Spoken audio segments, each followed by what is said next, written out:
ज्योतिराव फुले असतील, बाबासाहेब आंबेडकर असतील, शाहू महाराज असतील, यांच्यामुळं शिक्षण गावागावामध्ये गेलं. आता आमची मुलं शिकायला लागली. कोण ग्रॅज्युएट झाला, कोण पोस्ट ग्रॅज्युएट झाला, कोण डॉक्टरेट झाला, कोण परदेशात नोकरीला गेला.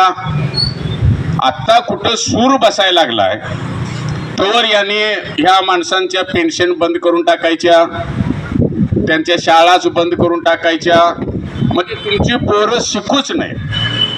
आणि सावित्रीबाई फुलेंनी सांगितलंय, शिक्षणामुळे माणूस घडतो. जर शिक्षण मिळालं नाही तर माणसात आणि जनावरात फरक नाही. म्हणजे तुम्हाला माणूस राहूच द्यायचं नाही, तुमचं जनावरच करायचं. म्हणजे मग ते म्हणतील तिकडे त्यांच्या मागणं आमची पोरं जावावीत. त्यांनी खोटं म्हटलं तरी आमच्या पोरांना ते खरं वाटावं. आणि नको त्या माणसांच्यासाठी आमची पोरं जेलमध्ये चालल्यात, मरायला तयार झाल्यात. हे शिक्षण नसल्याचा परिणाम आहे. आणि हेच घडावं असं म्हणून त्याने आता आमच्या शाळा बंद केल्या. दवाखाने गावागावात होते, तिथं डॉक्टर आहे तर नर्स नाही, नर्स असली तर औषधं नाही. पैसा कमी आहे म्हणून असं होत नाही. पैसा तुमच्यावर खर्च करायचा नाही अशी ठरवणारी माणसं आज आम्ही सत्तेवर दिले. काय हो, कोणी तो शक्तीपीठ मार्ग जो आहे तो कोणी मागितला होता का? कोणी मोर्चे काढले होते? पूर्वी कोल्हापूर जिल्ह्यामध्ये आम्हाला जगायला मुंबईला जायला लागते म्हणून धरणं व्हावीत म्हणून मोर्चे काढत होते लोक. मग ते राधानगरीचं धरण असो, वारणेचं धरण असो, धरणं झाली तर विकास होईल म्हणून माणसांनी मोर्चे काढले, हुतात्मे झाले. एन.डी. पाटलांनी इस्लामपूरला मोर्चा काढला, वारणेच्या धरणासाठी 4 हुतात्मे झाले. पण धरण झाल्यावर विकास झाला की नाही? आता मला सांगा, शक्तीपीठ मार्गाने कुणाचा विकास होणार हो? आणि किती हजार कोटी रुपये त्याच्यावर खर्च केले जाणार. आणि नागपुरातून लोक येणार आणि गोव्याला जाणार. गोव्याला कशाला हो? तिथं काय आहे? गोव्याला काय आहे सगळे जगाला माहिती आहे. तेवढं करायबद्दल जर तुम्ही शेतकऱ्यांच्या जमिनी घेणार असाल आणि अंदानीने आबानीला जर का पैसे देणार असाल आणि आमच्या शाळा जर तुमच्या पोटात टोचत असतील तर राबणाऱ्या बहुजन समाजातल्या माणसांनी गंभीरपणे विचार करायला पाहिजे की देश कुठं चाललाय. आणि याचं कारण काय आहे? याचं कारण असं आहे की आपले नुसते पुढारीच बेभरवशाचे झालेले नाही. तुम्हाला मी उदाहरण सांगतो. परवा विधानसभेमध्ये एक बिल आलं, कायदा झालाय तो आता, जनसुरक्षा विधेयक. जनसुरक्षा विधेयक म्हणजे काय तर जनतेचे प्रश्न मांडायला लागले की त्याला जेलमध्ये पाठवायचं. त्यांच्या बाण उलटच बोलतात. सगळं बोलायचं एक आणि करायचं एक. ही हिटलरची नीती यांनी आता आत्मसात केलेली आहे. जनतेची सुरक्षा म्हणायची नाही, ह्यांची सुरक्षा करायची, सरकारच्या विरोधात कोणी बोलू नये. हे जे यांचं चाललंय त्याचं दुसरं कारण असं आहे की जर का आपल्यासारखा माणूस एखादा ह्यांच्या विरोधामध्ये बोलायला कोर्टात गेला, न्यायाधीश तरी भरोश्याचं राहिलेत काय हो?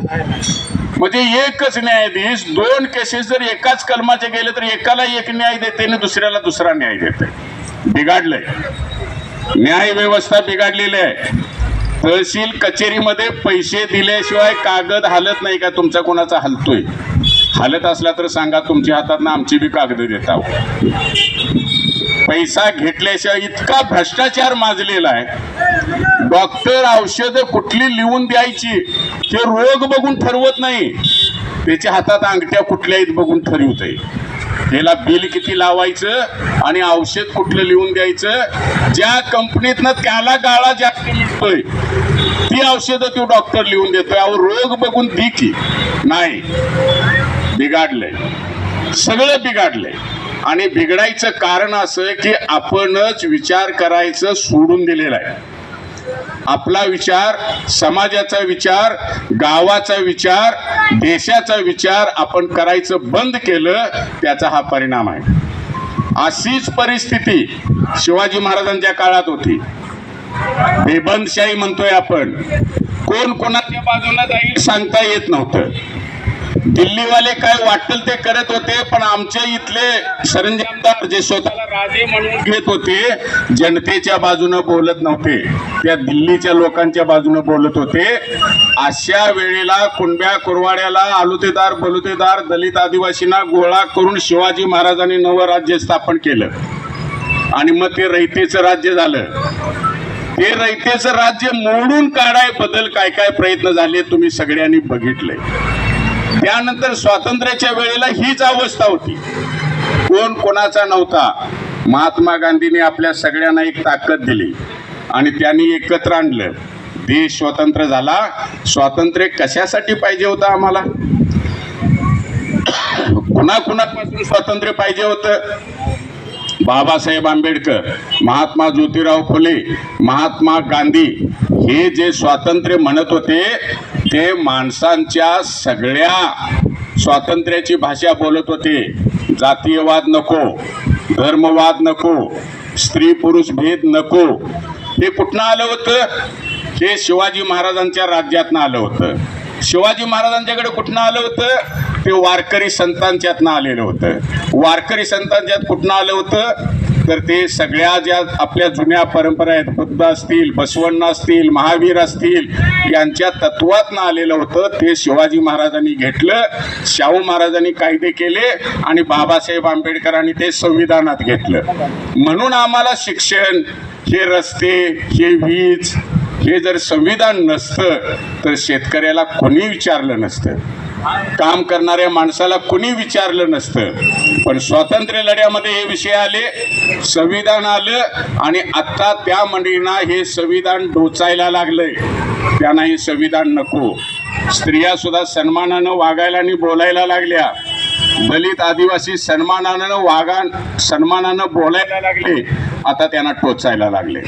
त्यामुळं आपण जर जागे झालो नाही आणि आपण जर समाज समजून घेतला नाही, आपल्या समाजाची चिंता जर आपणच केली नाही तर ते तुमच्याबद्दल आता काय करायला तयार नाहीत. त्यामुळं नवी चांगली पिढी आपल्याला घडवायला लागणार आहे.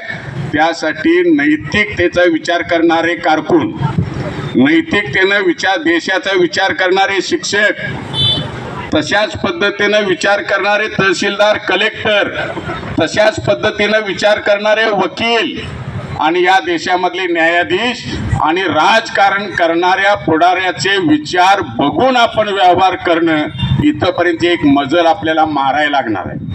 हळूहळू मारूया. एकदा त्या माणसांच्या लक्षात आलं की मग ते कोणाच्या पाच ऐकत नाही.